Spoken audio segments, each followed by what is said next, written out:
This is a bit of a funny one. This is your Benchmade Mini Adamas. So the Benchmade Mini Adamas has been around for quite a while. It got a lot more popular when it got a sort of revamp a few years back, and they started using some decent steel on it. This was a SHOT Show version in crew wear. They made a lot of these in crew wear now, most of them are in crew wear, but this SHOT Show version had this burgundy micarta as the scale material, which is great. You can get it more widely in all sorts of G10s, and then they also make bougie versions of it in carbon fiber now. The Mini Adamas, this version or a version like it, your standard versions, are just under $300, $290 retail. 3¼ inches on the blade, 140 thousandths on the blade stock. I already mentioned this is crew wear, and this configuration or similar configurations, it's 4.6 ounces. So if you compare it to your bug out, not that much longer than the bug out, but turn it on its side and you see a whole lot thicker than the bug out. Obviously much heavier than the bug out as well, whether you're doing this aluminum configuration or one of your more conventional FRN bug outs. Compare it to your Para 3, and we're going to come back to this one. You can see it's relatively similar in size, but even thicker than the Para 3. Compare it to something like your PM2, and you can see it's shorter than your PM2, but about the same weight, maybe even a little bit heavier. Let's compare it to your 940, and you can see it's the same, even a little bit shorter than the 940, but just a much more substantial knife in general. I mean, what you're seeing is that this is, in fact, a chunky knife.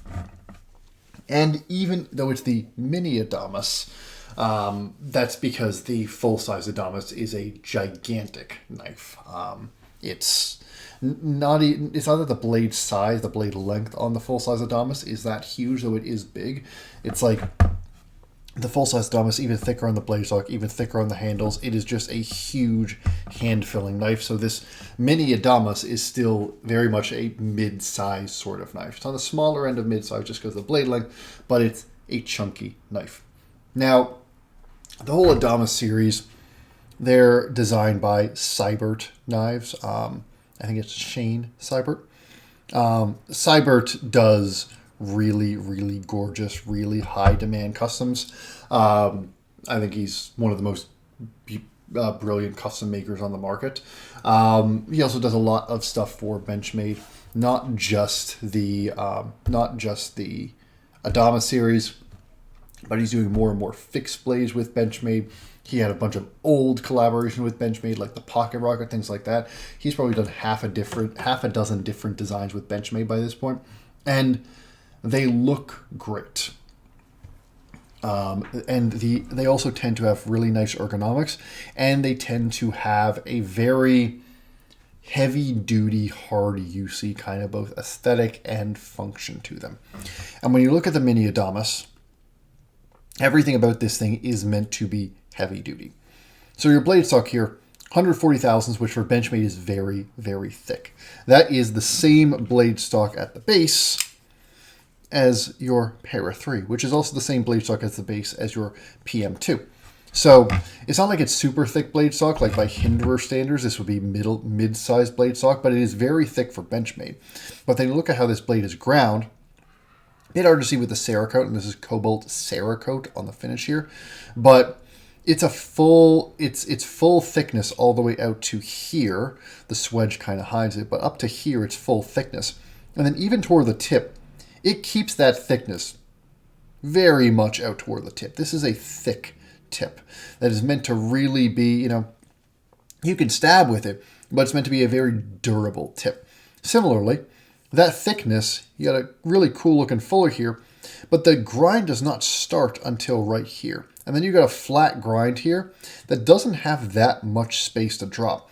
And so this knife is unexpectedly fat as shit behind the edge. I mean, you can put a grind on it that makes it more acute. But especially coming from the factory, I mean, you look at this blade, you know it's going to be fat behind the edge. And the fact is, the whole Adamas heritage, Adamases are literally sent to people that are being deployed overseas. Like, The Adamas has a heritage as a fighting knife in the truest sense.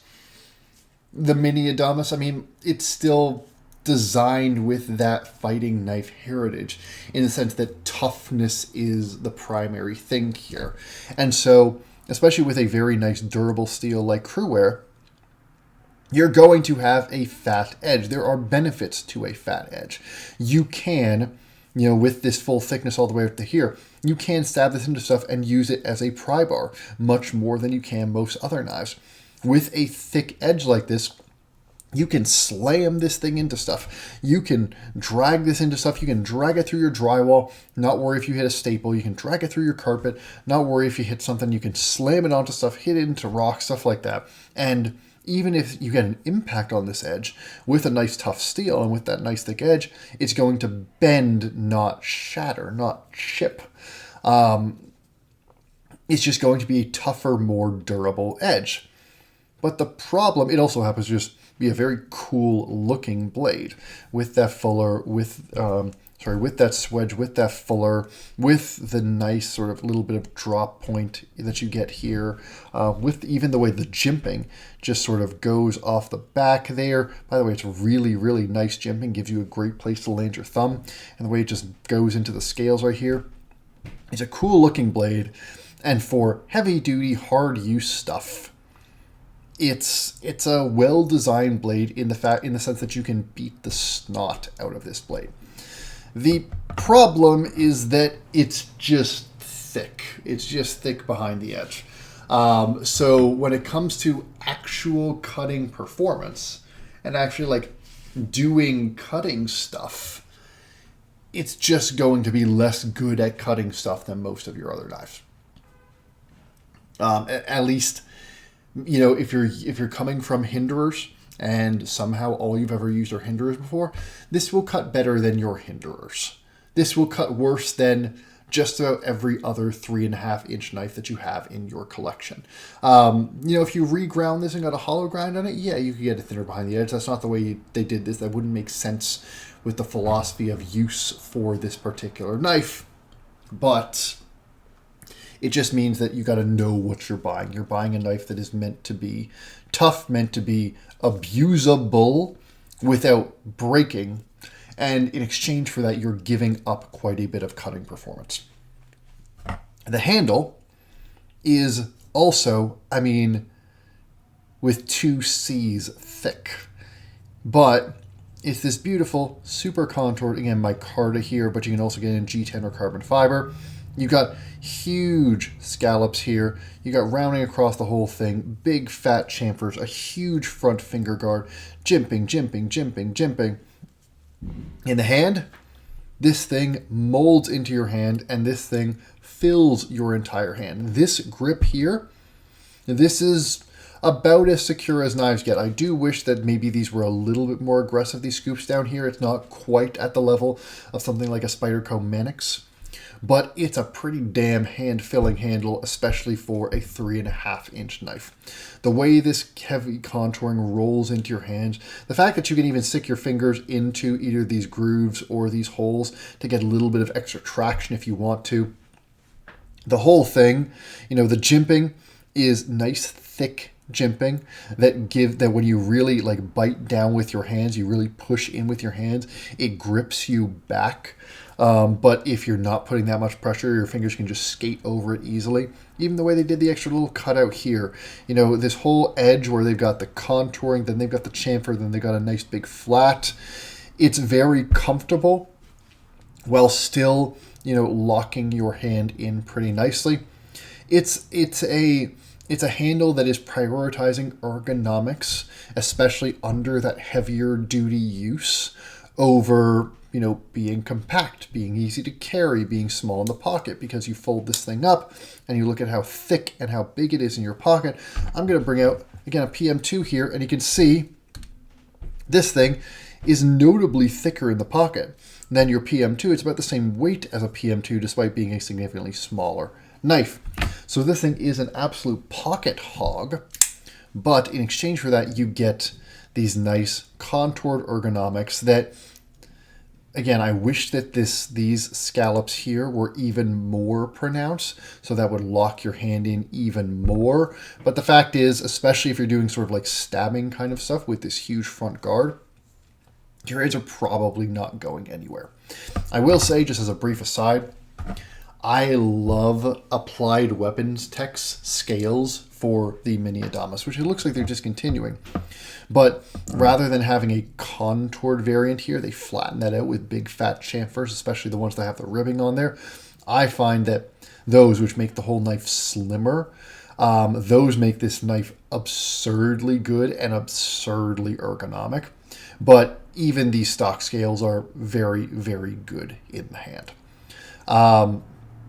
And it's meant to be good in the hand. So again, it's the same sort of thing as this blade here. It's meant to be a knife that you can push really hard, drag through difficult stuff, really put a lot of pressure on that blade, and it's not going to want to drop out of your hand. It's not going to want to move around in your hand. The handle is great for that. And it's just really well designed. All of Sibert's designs are well designed. Action. These are some of my favorite thumb studs that Benchmade has. They're very, very simple. They're literally just a pyramid. But the way that they catch your thumb, very naturally placed, very, very easy to snap out, not at all pokey. Also good for the slow roll. I love to slow roll this knife. Typical axis lock action. So it's a little bit loose, a little bit free.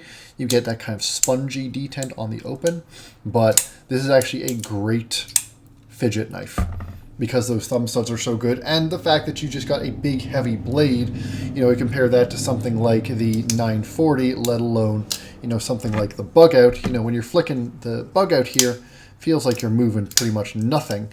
With the heavier blade of the Mini Adamas here, you feel that resistance a bit more on it, and it makes the whole action feel a little bit more snappy. Now, the downside, and I don't usually cite other people's work in the sense that I want to draw from my personal experience with reviews, but you know, Dutch Bladecraft did a video on the Mini Adamas, and with the way that this axis lock is set, which you can see, you know, typical axis lock. That lock bar there is just sitting on the back of the blade in there. And basically this axis lock is what is preventing the blade from coming down. And there's not that much space where that axis lock, you can see if you look up close there, it's sitting quite close to that edge even when it's fully deployed. And you've got it's a beefy stop pin, but there's no shouldering. And the one problem that other people have replicated, but Dutch Bladecraft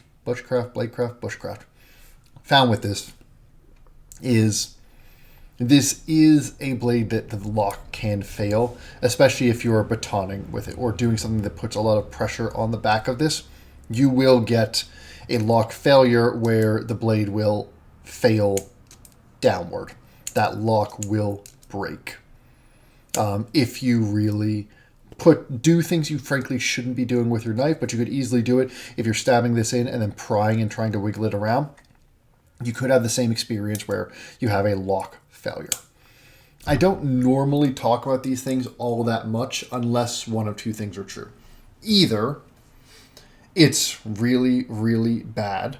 Like there have been a couple knives I've had on the channels where I felt that the locks are legitimately unsafe, and then I will mention that.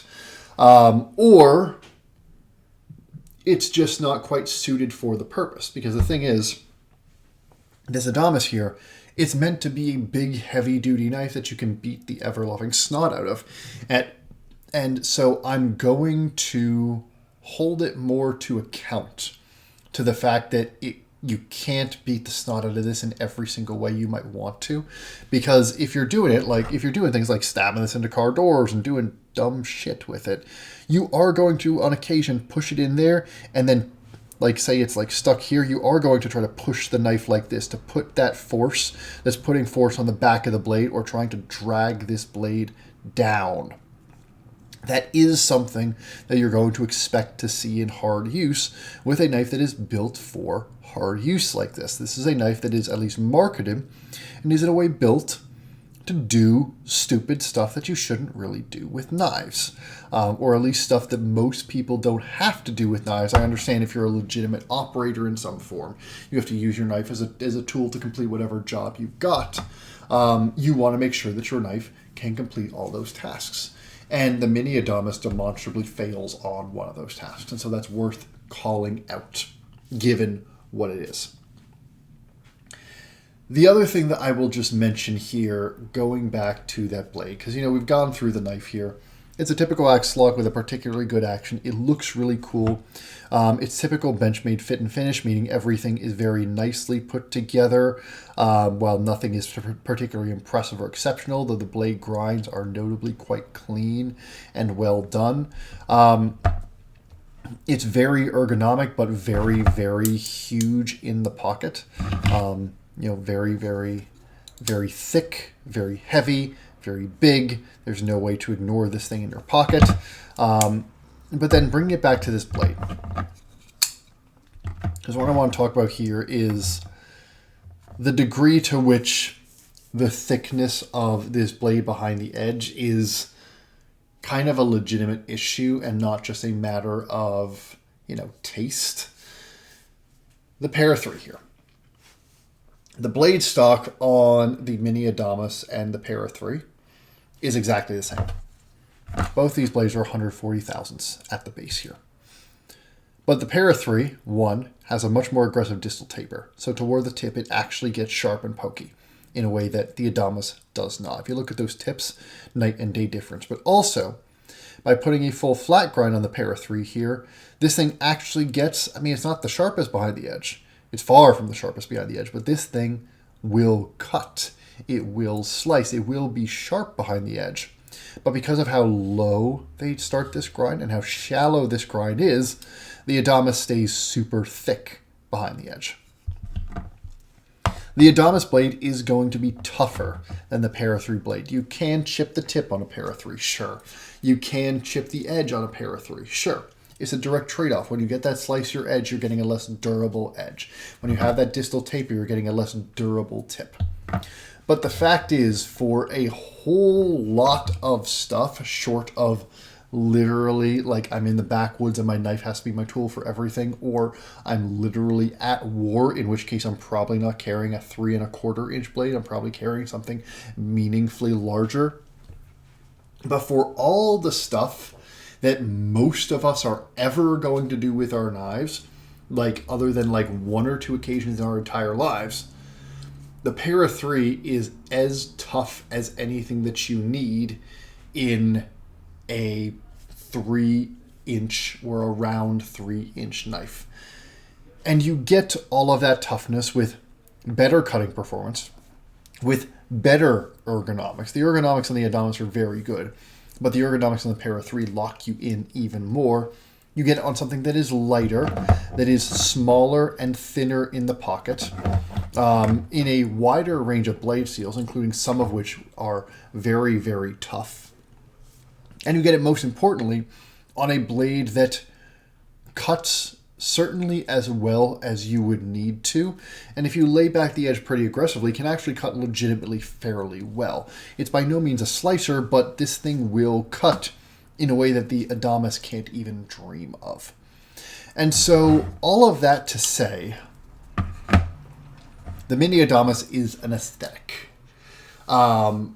There are a few people in my audience, maybe, that use their knives to beat the snot out of them, and really just like having a knife that they know will not break on them, even if they use it for stupid stuff. If you're in that audience, the Mini Adamas is great. It is one of the toughest 3.5-inch knives that you are going to find on the market, and most of the alternatives that are just as tough are either things like a Hinderer that is much, much more expensive, and I would say the cutting performance of this, even though it's not great, is still better than a full thickness Hinderer. Or, realistically, Some of your Sebenzas are probably about as tough as the Adamas in terms of what you can do and what people have done with their Chris Reeve knives. Your Strider SNG, just as tough. Cuts a whole lot better. But you're talking a significantly different price point here. If you're talking in the $300 price point, this is probably the toughest knife one of the toughest knives on the market. It's certainly, I think, the toughest American-made 3.5 or 3.25 inch knife. It is a tougher knife than something like the Para 3. But for most of my audience, you're kidding yourself if you think that you actually need all that toughness. You're buying all this toughness, all this robustness, all this overbuiltness. You're buying that for aesthetic reasons. You're buying it because it's something that you like to have. You like the weight of the blade. You like the way it feels. You think it looks cool. You think it feels cool. There's something about you that likes carrying a thick, heavy knife. Or maybe you've got giant hands and you want to carry a 3-inch knife for some reason. And this knife this handle, because it's so big, because it's so thick, is going to work better for people with bigger hands. But for most people, this knife is overkill in the toughness department. And in exchange for that overkill, you are giving up cutting performance at the edge. You're taking a knife that is going to cut worse than most other 3.5-inch knives you have. You're getting good ergonomics, very good ergonomics, but not actually exceptional ergonomics. And you're getting it in a package that is heavy, that is huge in the pocket. And it's just a big knife overall, and frankly, probably bigger than it needs to be. One group of people that might really like this knife is Emerson fans. If I think about, what your typical Emerson is, and let me just grab an Emerson here. This is a bad comparison. But, if I look at something like my Roadhouse, obviously a much bigger knife, but if you're used to Emersons, you're used to big, heavy, thick knives that look cool, feel badass, and don't cut all that well. If you're an Emerson person and you've been looking for a knife that scratches that Emerson itch but actually has a premium steel, is made a little bit better, and will cut better than your Emerson, then yeah, the Adamas is a great sort of transition point from Emerson's into, legitimately modern knives. But for anybody who's been coming from knives that are actually designed to cut, whether it's your Spyderco, whether it's even stuff like ProTech, and certainly if you're coming from, Strider or Chris Reeve or any of the other big American-made hard-use stuff, the Adamas just cuts worse. It's bigger without being that much more ergonomic. And I do think it is overkill for most people, and for the people that need all of the toughness that this provides, it's far from the best option. But it's a cool knife. It's a fun knife. The aesthetic is really cool. It is fun to have around. And if you really like the way this looks, if you really like the way this feels, if you like having a heavy, chunky, overbuilt knife, and that's just something that gets you off, that's something that makes you happy, then yeah, you can lay the edge back on this and get some decent cutting performance out of it, and it will cut well enough. And I get the aesthetic. It's cool. It's fun. It looks great. This is one of the coolest looking knives Benchmade makes. And Sibert makes some awesome, awesome knives. And by the way, you are never getting your hands on a Sibert.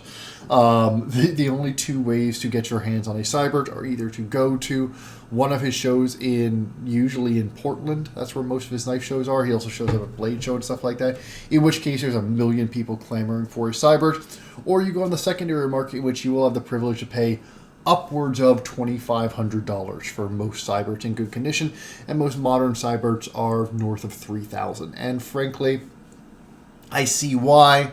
They are some of the most gorgeous customs on the entire market. This is the only way that you're going to get your hands on a Sibert, or frankly some of Benchmade's other Siberts. And if you like this aesthetic, cool, go for it. Lay the edge back so you get some more cutting performance, because that's not going to affect your toughness. That'd be my recommendation. So those are all my thoughts on the Benchmade Mini Adamas. It's not for me. It will be for some people. I did try in this review as much as possible to emphasize that I understand that it's for some people, that I'm not the target audience for this, and that for those people, it's going to do what you want just fine. But I also think if you really are some of those people and if you get away from the aesthetic and you don't just buy the cool factor and you're like, what do I actually want to get done with my knife? I do think you're going to find that there are almost always going to be some knives that do the tasks that you want to do better than the mini Adamas. Like, I'm just going to say, if you want a big, tough knife that, actually gets cutting stuff done, most people are going to be better off beating the snot out of a PM2 than they are beating the snot out of a mini Adamas. That's just my take on it. Especially if you get the PM2 in a reasonably tough steel. But anyway, let me know your thoughts on the mini Adamas below. Let me know your thoughts on the Sibert knives if you're just as much a fan of his customs as I am. I follow his Instagram just so I can gawk at them because, first off, his photography is incredible, but his designs are absolutely top tier and his execution is literally faultless. The dude is phenomenal at what he does. And I love that these Benchmade designs make his work a lot more accessible. I think they're cool. They're just not for me, but maybe they are for you. So let me know your experience, your thoughts, etc. down in the comments. And I'll see you on the next one. Thanks for your time.